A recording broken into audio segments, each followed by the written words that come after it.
In news overseas, a new point of contention is playing out between President Donald Trump and U.S. lawmakers. Michael Bowman reports Democrats and Republicans object to Trump's berating of a federal judge who halted his executive order on refugees and U.S.-bound travel from 7 Muslim-majority nations, an action upheld by an appellate judge in a dispute that could reach the Supreme Court.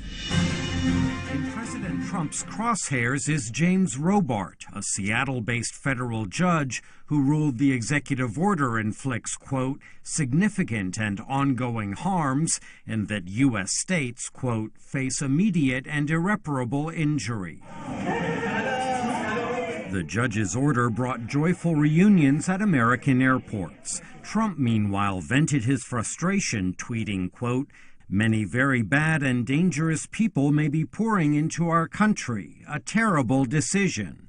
And, quote, the opinion of this so-called judge, which essentially takes law enforcement away from our country, is ridiculous and will be overturned. We don't have any so-called judges. A Republican on the Senate Judiciary Committee says he agrees with Trump's goal of keeping terrorists out of the United States, but adds, and it was a travel ban, but it was done in a clunky enough way that initial weekend that jihadi recruiters could present it to the people they're trying to recruit as if the U.S. is against all Muslims, and we know that we're not at war with all Muslims.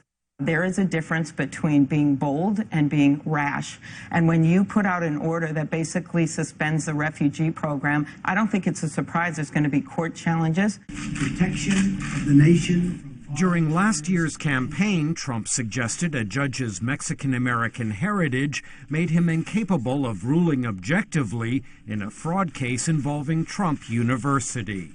This has been a pattern with the president. He's got to see that there are 3 equal branches of government here. I think the American people are very accustomed to this president speaking his mind. Vice President Pence argues furor over Trump's tweets misses a larger point. The American people welcome the decisiveness that President Trump has shown on this issue, putting the safety and security of the American people above the niceties of communicating with people in Washington or, in some cases, around the world.